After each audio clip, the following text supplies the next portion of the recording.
हाय, good afternoon all.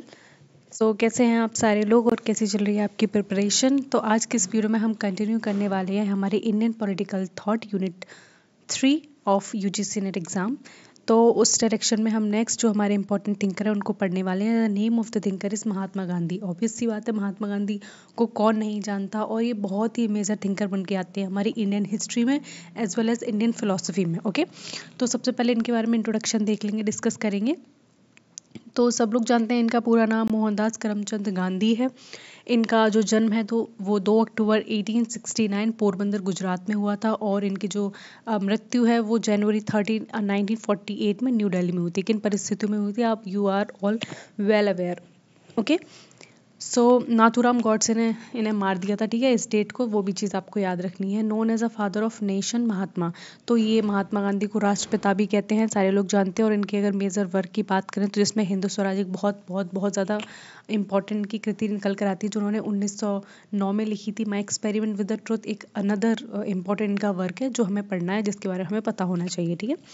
इनके की ideas की अगर हम बात करें तो नॉन वायलेंस पे बहुत ज़्यादा फोकस करते थे, अहिंसा की बात करते थे, हमेशा कहते थे कि कभी भी हमें किसी चीज़ को या किसी गोल को अचीव करने के लिए अग्रेसिव नहीं होना है। हम पैसिव होकर भी, या फिर हम कुछ भी पैसिव रेसिस्टेंस की बात करते थे, खास करके कॉलोनियल रूल के टाइम की पीरियड की बात करें हम, क्योंकि जब ब्रिटिशर्स को देश से भगाना था, लेकिन ऐसी कोई चीज़ नहीं थी, रिवोल्यूशन के थ्रू नहीं कर सकते थे ऐसा, क्योंकि हम 1857 में देख चुके थे, हमने एक बहुत मेजर रेवोल्यूशन लड़ी थी जिसको 1857 की क्रांति भी कहते हैं, जिसमें हमारी ही इवेंचुअली हार हुई थी। वो इसलिए क्योंकि इंडिया में ना तो इतने इक्विपमेंट्स थे उस टाइम, ना ही इतनी कोई यूनिटी थी इंडियंस में जो साथ मिल के लड़ सके। लेकिन हाँ, एक बड़े पैमाने पर ये क्रांति हुई थी, लेकिन फिर भी असफल रही, ठीक है। तो अब इसका दूसरा जो पहलू निकल कर आता है वो महात्मा गांधी के द्वारा शुरू किया था, जिसमें वो कहते हैं कि हमें ऐसे आज़ादी नहीं लेनी है, हमें आज़ादी नॉन वायलेंस के थ्रू लेनी है, अहिंसा को अपनाना है, साथ में सत्यता की बात करनी है, जिसको वो सत्य की राह पे चलने की लोगों से अर्ज करते थे। साथ में सत्याग्रह और स्वराज के इनके कॉन्सेप्ट बहुत ज़्यादा इंपॉर्टेंट बन जाते हैं। तो वो सारी चीज़ें हम इनके बारे में आज डिस्कस करेंगे। ओके, तो सबसे पहले हम गांधी जी के इन्फ्लुएंस की बात करेंगे। तो रिलीजियस और एथिकल इन्फ्लुएंस देखो किस किस चीज़ों का था। हिंदुइज्म का इन पे बहुत बड़ा इन्फ्लुएंस था, ठीक है, जिसमें भगवत गीता को उन्होंने पढ़ा था। जैनिज्म में अहिंसा के कॉन्सेप्ट जो निकल कर आता है उससे बहुत ज़्यादा इन्फ्लुएंस हो गए थे। क्रिश्चियनिटी में सरमन ऑफ द माउंट, ये इनका इम्पोर्टेंट, जो I don't know Sermon of the Mount क्या है, लेकिन हाँ मतलब कोई ना कोई तो इनका वो है, इसमें टीचिंग होगी ज़रूर, ठीक है, मुझे पता नहीं है। If you are well aware of it then please make sure कि आप मुझे कमेंट सेक्शन में ज़रूर बताएं कि इसका मतलब क्या है, ठीक है। तो भगवत गीता से बहुत ज़्यादा इंस्पायर्ड थे। ये रिलीजियस और एथिकल इन्फ्लुएंस की बात कर रहे हैं, जो उनकी सोच थी वो यहाँ से आई थी। साथ में इनके जो फिलोसफिकल इन्फ्लुएंस थे वो लियो टॉल्स्की की non violence and simplicity, John Ruskin का जो unto this last dignity of labour, और हेनरी डेविड के सिविल डिसोबीडियंस, ये सारे इनके बहुत ज़्यादा मेजर इन्फ्लुएंस है जो दूसरे लोगों से आए हुए हैं, ठीक है। ये जो जितने भी आपने थिंकर्स के नाम सुने हैं, इनसे इनका कोई ना कोई कॉन्ट्रीब्यूशन को क्या किया है, महात्मा गांधी ने इन्फ्लुएंस किया है, ठीक है, अपने ऊपर, ठीक है। मैं इनकी बात नहीं कर रही हूँ, महात्मा गांधी इनसे नहीं सीखा, इनकी कृतियों से महात्मा गांधी जी ने सीखा, ठीक है, कि हम किस तरीके से एक बहुत ही सक्सेसफुल रेवोल्यूशन को लेड कर सकते हैं, और इसकी थ्रू हम नेशन को इंडिपेंडेंस दिला सकते हैं, ठीक है।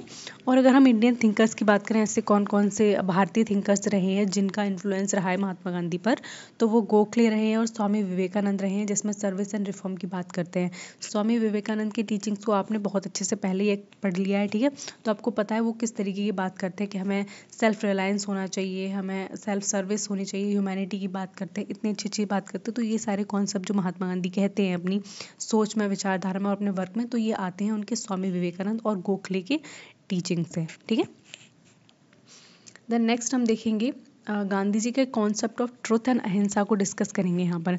तो according to Gandhi ji, truth क्या है, सत्य क्या है, तो इनका मानना है अल्टीमेट रियलिटी है, मोरल फाउंडेशन ऑफ लाइफ है। अगर आप बात करें कि इस जीवन में सबसे मोरल फाउंडेशन क्या है, तो वो कहते हैं रियलिटी है, अल्टीमेट ट्रुथ है, सच बोलना है, सत्य ही है, और गॉड को ट्रू बताते हैं, and later truth is God, मतलब पहले तो भगवान सत्य है और सत्य ही भगवान है, इस तरीके की बात करते हैं, ठीक है। अहिंसा के बारे में बात करें तो नॉन वायलेंस पे बहुत ज़्यादा फोकस करते हैं। इनका मानना है नॉट मेरे absence of violence but positive love. इनका मानना है कि सिर्फ और सिर्फ वायलेंस नहीं होनी चाहिए, उसके साथ पॉजिटिव लव भी होना चाहिए, ठीक है। मतलब आप ये कहते थे ना महात्मा गांधी, कोई एक गाल पे थप्पड़ मारे तो दूसरा आगे कर देना चाहिए, तो वही सारी विचारधारा इनकी है, वही सोच है उनकी, कि कभी भी आप किसी से कोई बात मनवा रहे हो या फिर किसी से आपको बात कहनी है, तो उसके लिए आप ज़रूरी नहीं है कि आप हथियार उठा लो या फिर वॉयलेंस करो बहुत ज़्यादा। कभी कभी किसी के प्यार से भी मन को जीता जा सकता है और वो आपको उस चीज़ को देने के लिए राज़ी हो जाए, ठीक है। इस तरह की अच्छी अच्छी बातें करते हैं, मोरलिटी पे बेस्ड बातें करते हैं। साथ में कहते हैं ahimsa and satya are inseparable, one can not exist without the other. इनका मानना है कि जो अहिंसा है और जो सत्य है उसको अलग अलग नहीं किया जा सकता है, ये दोनों एक दूसरे के बिना कॉम्प्लीमेंट्री नहीं है, ठीक है। मतलब बिल्कुल कॉम्प्लीमेंट्री है एक दूसरे के साथ, लेकिन अगर हम इन्हें अलग कर देंगे तो ये एग्जिस्ट ही नहीं करते, ठीक है। अहिंसा नहीं होगी तो सत्य नहीं होगा, सत्य नहीं होगी तो अहिंसा होगी। जहाँ सत्यता के थ्रू आप अहिंसा की आग्रह करोगे, ठीक है, तो वहीं पे क्या है, किसी भी मोरल फाउंडेशन को आप बिल्ड कर सकते हो, अपनी बात को भी रख सकते हो, ठीक है। नेक्स्ट हम देखेंगे सत्याग्रह, फोर्स ऑफ ट्रुथ। तो सत्याग्रह के बारे में महात्मा गांधी क्या कहते हैं, concept introduce during south African struggle. तो अगर आपने महात्मा गांधी की थोड़ी सी भी हिस्ट्री को डिस्कस किया है तो आपको पता होगा कि महात्मा गांधी जी ने इतना बड़ा आंदोलन भारत में शुरू करने से पहले साउथ अफ्रीका के डरबन जगह थी, वहाँ पे ये काफ़ी टाइम तक रहे थे। वहाँ पर एक बिल पास होना था, तो वहाँ पे मतलब जो श्वेत लोग थे, सॉरी ब्लैक पीपल थे, उनके अगेंस्ट में कोई बिल था। तो वहाँ पे जब महात्मा गांधी थे तो उन्होंने नॉन वायलेंस के थ्रू वहाँ पे क्या किया, उस बिल को अपोज किया और ये सक्सेसफुल भी रहे। और इनकी इसी चीज़ से ये बहुत ज़्यादा प्रख्यात हो गए थे वहीं से, ठीक है। जब कहते हैं गांधी जी जब भारत में आए थे तो रेलवे पे उनका बहुत बड़ा भव्य स्वागत हुआ था। बहुत सारे लोग थे जो, क्योंकि ये पहले ही बहुत सारी इतनी ज़्यादा तारीफ बटोर चुके थे वर्ल्ड ओवर में, ठीक है। इतने अच्छे अच्छे काम कर चुके थे, अपना इतना बड़ा मैसेज ये सब में फैला चुके थे, तो इनके लिए लोग ईगरली वेट कर रहे थे। तो गांधी जी को मतलब थोड़ी सी मैं बोल सकती हूँ जो बहुत ज़्यादा पर्सनैलिटी थी as a great human being और इतने अच्छे थे, तो वो उन्हें पहले ही मिल चुकी थी भारत आने से पहले ही। तो उन्होंने जो सत्याग्रह का जो कॉन्सेप्ट है वो सबसे पहले इंट्रोड्यूस किया था साउथ अफ्रीका के स्ट्रगल में, ठीक है। इसका मीनिंग होता है होल्ड ऑन टू ट्रुथ, मतलब तब तक सत्य को पकड़े रखो जब तक आपकी बात को कोई मान ना ले, ठीक है। इस तरीके से कहते हैं, मतलब आप हमेशा सत्य पे ही अटल रहो, सत्य पे अड़े रहो, ठीक है। Method of peaceful resistance against injustice, और इनका मानना है कि जो सत्याग्रह है वो एक तरीके का मेथड है पीसफुल रेसिस्टेंस का अगेंस्ट अनजस्टिस का। अगर आपके साथ अन्याय हो रहा है कहीं पे भी तो आप उसका पीसफुली रेसिस्ट करो, ठीक है। मतलब ऐसा नहीं है कि आप, जरूरी नहीं है कि अन्याय हो रहा है तो आपको उसी की भाषा में जवाब देना है। कहीं पे अगर किसी ने मारा है तो जरूरी नहीं है कि आपको ही पलट के उसको मार ही देना है, ठीक है। आप और भी मेथड्स हैं जिसके थ्रू क्या कर सकते हो, उसको रेसिस्ट कर सकते हो, रोक सकते हो, या फिर उसको गलत करने के लिए क्या कर सकते हो, मना कर सकते हो, ठीक है। तो जो सत्याग्रह का इतना बड़ा इनका जो कॉन्सेप्ट था या फिर सत्याग्रह का इतना बड़ा इनका आइडियोलॉजी थी, तो उसके थ्रू उन्होंने काफ़ी सारे मूवमेंट किए हैं। उनके जो इंपॉर्टेंट मूवमेंट्स थे हम यहाँ पे डिस्कस करेंगे, और वो आपको याद रखना भी बहुत ज़्यादा इंपॉर्टेंट है क्योंकि एग्जाम में ये पूछ ही लिए जाते हैं, ठीक है। तो उन चीज़ों को आपको थोड़ा रिवाइज करना है, याद रखना है विद डेट्स, ओके। तो इनके जो मेजर मूवमेंट्स हैं उनको भी एक बार देख लेंगे। तो सबसे पहले ये चंपारण 1917 इन्होंने किया था, ठीक है। चंपारण बिहार में एक जगह है, वहाँ पे इंडिगो फार्मर्स का मूवमेंट होना था।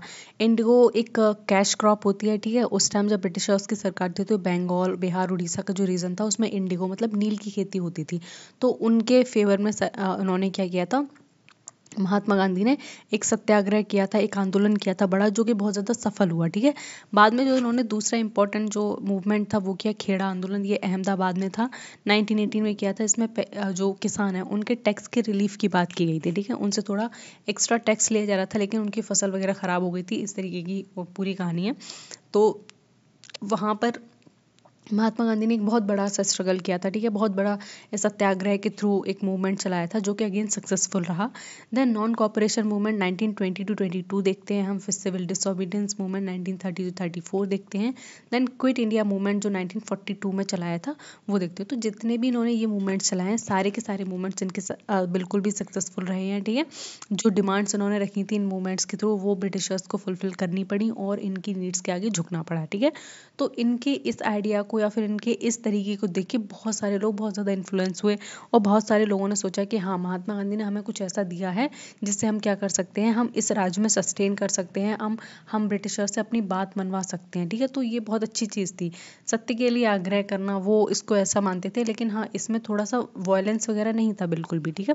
बस लोग क्या करते थे, अपना काम छोड़ दिया करते थे और धरना प्रदर्शन किया। अभी भी तो ये चीज़ें हैं, अगर हम कल को हमें कोई दिक्कत है, हमारी डिमांड्स पूरी नहीं हो रही तो हम पीसफुल क्या कर सकते हैं, रेसिस्टेंस कर सकते हैं, हम पीसफुली जाके सुप्रीम कोर्ट के आगे भी बैठ सकते हैं, वहाँ पे धरना प्रदर्शन कर सकते हैं, अपनी डिमांड्स रख सकते हैं। लेकिन हाँ, ये डिमांड्स हम तब तक रख सकते हैं, तब तक हमें कोई नहीं रोक रहा जब तक हम उसको वायलेंटली नहीं ले रहे हैं, ठीक है। ऐसा नहीं है कि हम थोड़ी देर बाद तलवार बंदूक निकाल ले रहे हैं और बस घुस जा रहे हैं और नेशन की जितनी भी प्रॉपर्टी है उसको डैमेज कर रहे हैं, ऐसा नहीं हो सकता, ठीक है।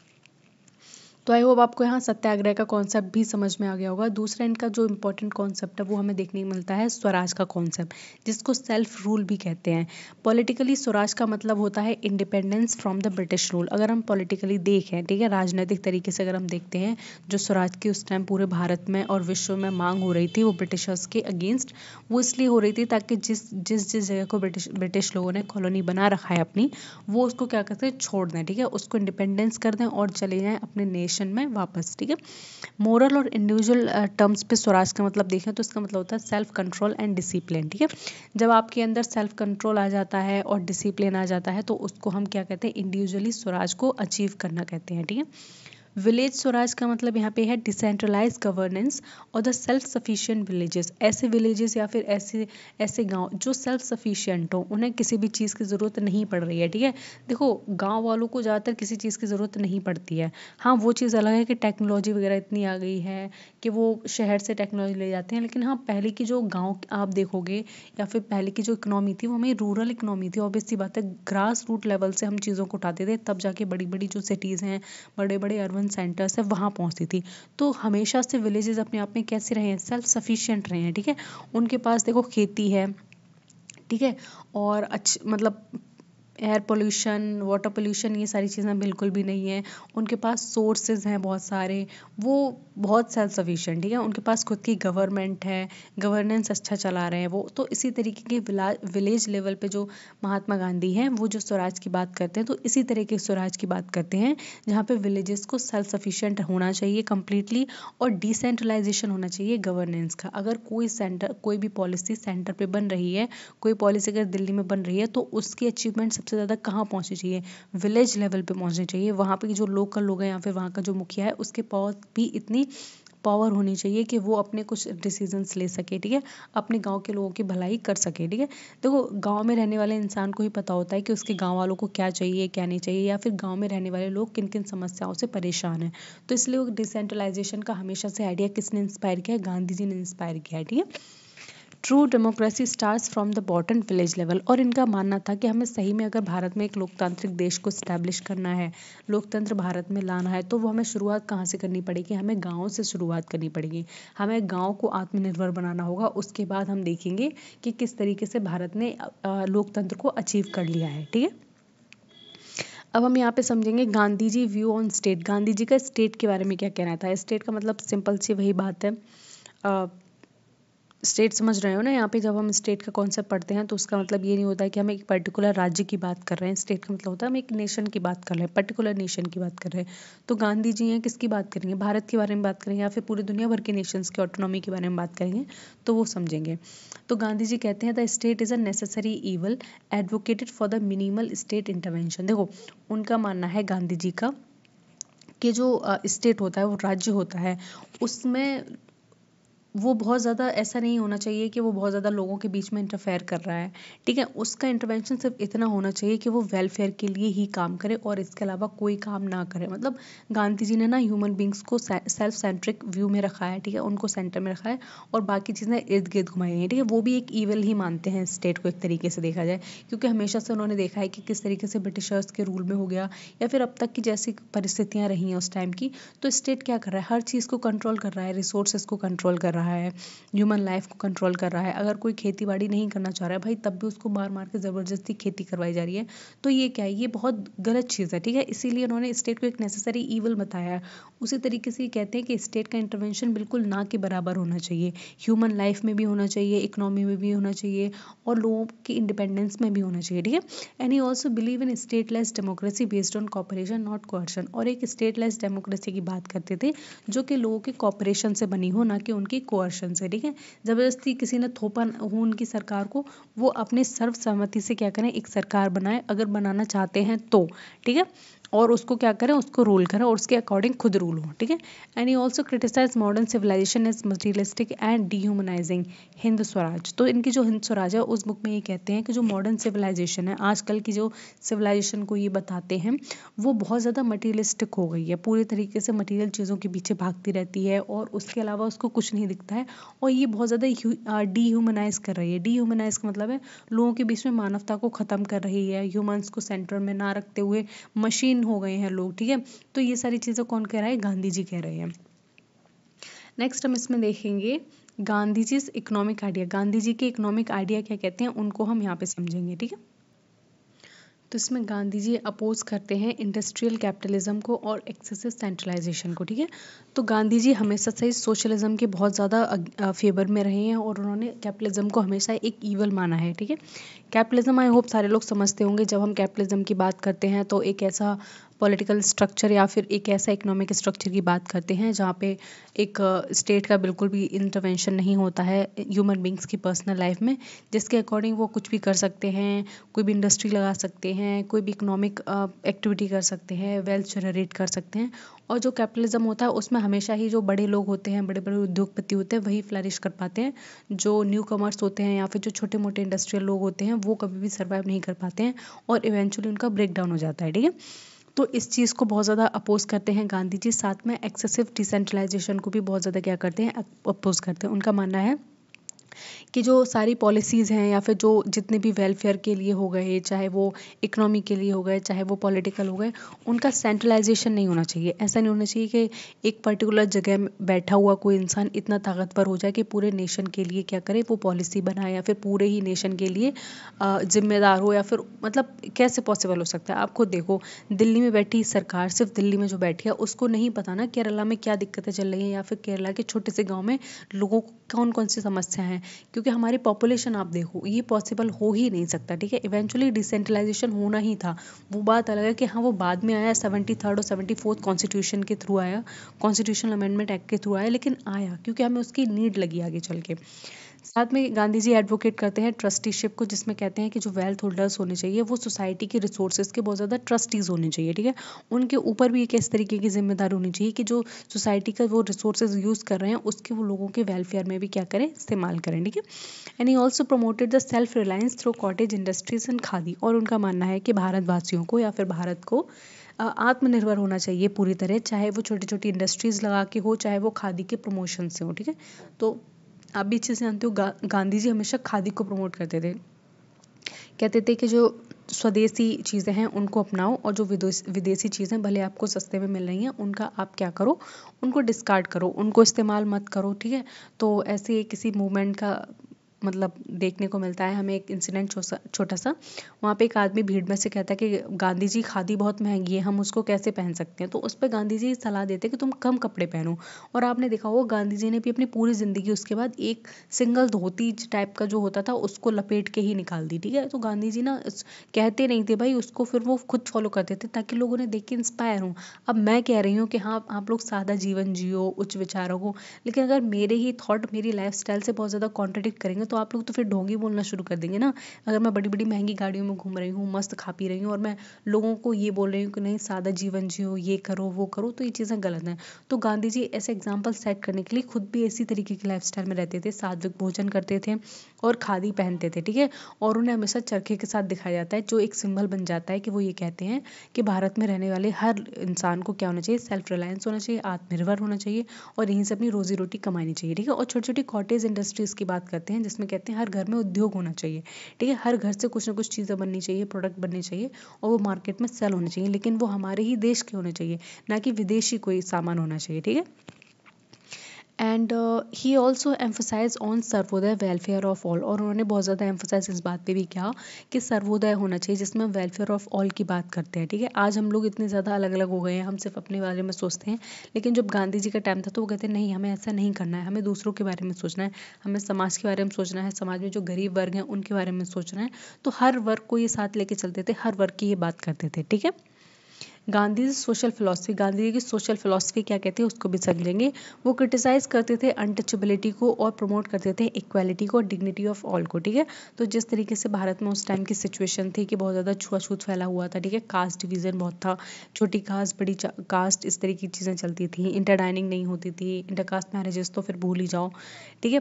तो इसके इसके बहुत ज़्यादा क्रिटिक रहे हैं गांधी जी। वो कहते हैं ये सारी चीज़ें गलत हैं, कम्प्लीटली बंद होनी चाहिए। साथ में कहते हैं कि सारे मनुष्य एक जैसे हैं और सारे मनुष्यों का अधिकार है कि वो सम्मान पाएँ, ठीक है, सम्मान की ज़िंदगी जिए, इस तरह की बढ़िया बातें करते थे। और उन्होंने अपनी पूरी ज़िंदगी में जो हरिजन लोग थे, जो दलित छोटी कास्ट के लोग थे, उनके अपलिफ्टमेंट की भी बात की है और उनके लिए काम भी किए हैं, ठीक है। And he also advocated for the women's participation in national movement. और उन्होंने जो वुमेन्स थी, जितनी भी औरतें थी उनके देश की, उन सबसे बहुत ज़्यादा अर्ज किया कि आप भी हमारे साथ, हमारे जो नेशनल मूवमेंट चल रहा है, चाहे वो क्विट इंडिया मूवमेंट हो गया, सिविल डिसोबीडियंट मूवमेंट हो गया, उसमें आके हमारे साथ हिस्सा लें और हमारे हिस्से का इस मूवमेंट को मजबूती प्रदान करें, ठीक है। इस तरीके की बातें कही होंगी, ठीक है। And he supported communal harmony among Hindu Muslims and other community. और देखो ये समाज में क्या चाहते थे कि हमेशा कम्युनल हार्मनी बनी रहे, ठीक है। समाज में अलग अलग धर्म के लोग रहते हैं, चाहे वो हिंदू हो गए, मुस्लिम्स हो गए या अदर कम्युनिटी के हो गए, उनके बीच में हमेशा भाईचारे की भावना रहनी चाहिए, कभी लड़ाई नहीं होनी चाहिए। तो ये सारे आइडियाज़ वो क्या करते थे, फैलाने की कोशिश करते थे अपने भाषण के थ्रू और अपने लेखों के थ्रू, ठीक है। नेक्स्ट हम इसमें देखेंगे रिलीजन एंड पॉलिटिक्स की बारे में महात्मा गांधी जी का क्या कहना था, ठीक है। वो क्या समझते थे रिलीजन से और पॉलिटिक्स से। तो वो कहते थे religion is a moral foundation not sectarian. तो उनका ये मानना था कि जो धर्म होता है वो एक मोरल फाउंडेशन होता है, ना कि एक गुटबंदी होती है, एक तरीके से बोलते हैं। जैसे रिलीजन ने आज हिंदुओं को अलग कर रखा है, मुस्लिम्स को अलग, क्रिश्चियंस को अलग, तो गांधी जी इसके फेवर में नहीं थे। ये एक सेक्टेरियन अप्रोच को नहीं कहते हैं। मतलब उनका मानना है कि जो रिलीजन है, धर्म है, हमें अलग रहना नहीं सिखाता, ये हमें सिर्फ मोरल फाउंडेशन क्रिएट करता है कि हम अपनी लाइफ को किस तरीके से पूरा जिएं, ठीक है, मोरलिटी के रास्ते पे चलें। अगर आप सारे धर्मों को अच्छे से देखोगे, पढ़ोगे, तो बस वो हमें ये सिखाते हैं कि हमें अपनी ज़िंदगी पूरी कैसे जीनी है, ठीक है। हमें ये करना है, फिर हमें इतने टाइम पे ये करना है, फिर ये करना है, फिर ये करना है। हम जब इंसान एकदम से बारबेरियन था पूरी तरीके से, तब धर्म निकल कर आया। जब बहुत ज़्यादा इंटेलेक्चुअल लोग थे, उन्होंने एक मोरल कोड ऑफ कंडक्ट बनाया है, जिसमें लोगों को बताया कि आपको अपनी ज़िंदगी को ऐसे ही व्यर्थ नहीं करना है, ज़िंदगी को इस तरीके से जीना है ताकि आप दूसरे लोगों का भी सम्मान कर सकें और आप ऐसे समाज में रहें, ऐसे समाज का निर्माण करें जहाँ आपको भी सम्मान मिल सके, ठीक है। And he also believe in politics without religion is immoral. और इनका मानना था कि जिस धर्म में राजनीति में धर्म नहीं होता है वो इमोरल होती है, ठीक है। मतलब आप रिलीजियस तरीके से राजनीति करो, वो राजनीति को उन्होंने अच्छा माना है, ठीक है। लेकिन आजकल देखो रिलीजन को एक टूल यूज़ करते हैं जो हमारे पॉलिटिकल लीडर्स होते हैं टू विन द इलेक्शंस, जो बिल्कुल गलत है। लेकिन हाँ, ये चीज़ सही है कि जो धार्मिक तरीका है उसके थ्रू आप पॉलिटिक्स में आओ और पॉलिटिकली लोगों को क्या करो, इन्फ्लुएंस करो और उनको आगे बढ़ा के चलो। क्योंकि अल्टीमेटली आप देखो तो रिलीजन सारी चीज़ें अच्छी ही सिखाता है। एंड ही ऑल्सो एडवोकेटेड सर्वधर्म सद्भाव समभाव सद्भाव, यही ठीक है, एक ही वर्ड है, equal respect for all religion. इनका मतलब है कि सारे धर्म कैसे हैं, बहुत एक समान है और सारे धर्मों के प्रति हमें कितना क्या होना चाहिए, हमारी रिस्पेक्ट होनी चाहिए, ठीक है। हमें सारे धर्मों की बहुत ज़्यादा क्या करनी चाहिए, इज्जत करनी चाहिए। और अगर हमारे किसी से जो थॉट्स है वो नहीं मिल रहे हैं, देन आपको तब भी उसकी रिस्पेक्ट करनी चाहिए, ठीक है। हर इंसान एक जैसा नहीं है। आप नहीं सोच सकते कि आप जिसके सामने बैठे हो या बातें कर रहे हो या डिबेट में हो तो उसका दिमाग और आपका दिमाग एक ही है, नहीं, उसके व्यूज़ आपसे अलग हो सकते हैं, आपके व्यूज़ आपसे अलग हो सकते हैं, ठीक है। तो उन चीज़ों को रिस्पेक्ट करना चाहिए, सुनना चाहिए, समझना चाहिए। Gandhi ji concept on education. तो गांधी जी का एजुकेशन के बारे में क्या कॉन्सेप्ट था या फिर एजुकेशन को कैसा समझते थे, ये जानना भी आपके लिए बहुत ज़्यादा इंपॉर्टेंट है, ठीक है। तो ये समझेंगे।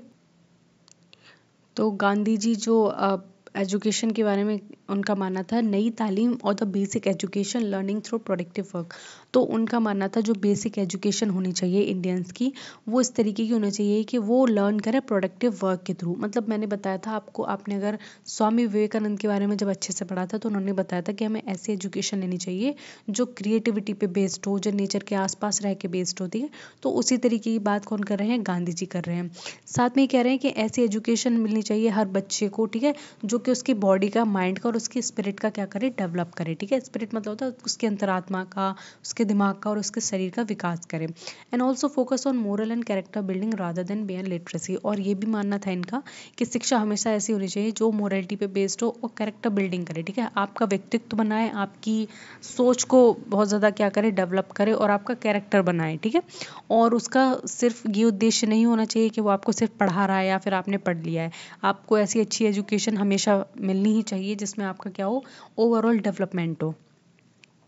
ठीक है, एंड यहाँ पे हम गांधी जी के लेगेसी और रेलेवेंस को भी डिस्कस कर लेंगे। He also inspired the global leaders like Martin Luther king junior, Nelson Mandela.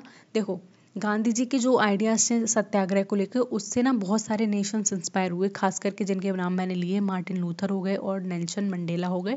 इन्होंने भी बहुत बड़े बड़े मूवमेंट्स चलाए थे अपने नेशन में, क्योंकि यहाँ जो जिस देश में ये थे वहाँ पे भी क्या था, ब्रिटिश कॉलोनी थी और इन्हें भी ब्रिटिशर्स से क्या चाहिए थी, इंडिपेंडेंस चाहिए थी। तो वो एक आइडिया इन्हें गांधी जी से मिला कि हम सत्याग्रह के थ्रू या अहिंसा के थ्रू हम क्या कर सकते हैं, ब्रिटिशर्स को हरा सकते हैं मोरली, और हम उनको अपने देश से भगा सकते हैं और आराम से हमें मिल जाएगी आज़ादी।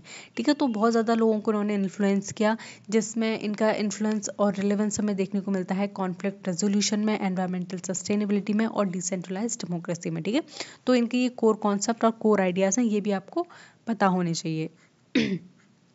नेक्स्ट हम इनके इम्पॉर्टेंट वर्क को डिस्कस कर लेंगे। तो हिंद स्वराज जो उन्होंने 1909 में लिखी है, ये एक क्रिटिक है मॉडर्न सिविलाइजेशन की।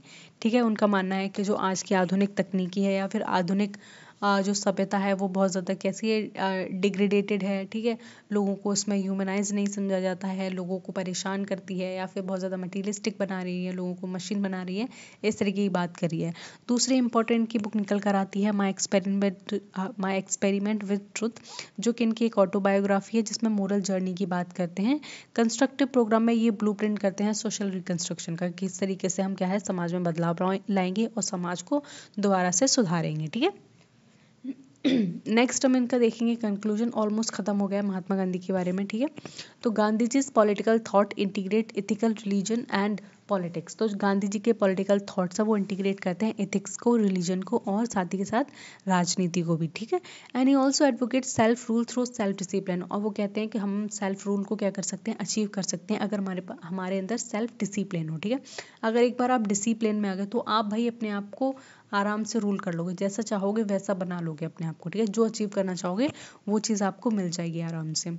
And his vision remain vital for the peace, justice and sustainability. और इनका जो विजन था आगे चल के दुनिया को लेने का नहीं, एक्चुअली आगे चल के दुनिया को बनाने का, वो इस तरीके था कि पूरे विश्व में, पूरी दुनिया में पीस इस्टेब्लिश हो, जस्टिस इस्टेब्लिश हो और सस्टेनेबिलिटी हो। ठीक है, सो आई होप आप लोगों को वीडियो समझ में आ गई होगी। महात्मा गांधी के बारे में हमने पढ़ लिया है, ज़्यादा कुछ पूछा नहीं जाता, इनके आइडियाज़ को पूछा जाता है तो वो आपको पता होने चाहिए। और इससे बाहर ज़्यादा कोई कुछ क्वेश्चंस आएंगे नहीं। अगर वीडियो समझ में आई है तो अच्छी बात है, नहीं समझ में आई दोबारा देख लेना, शॉर्ट नोट्स बना लेना।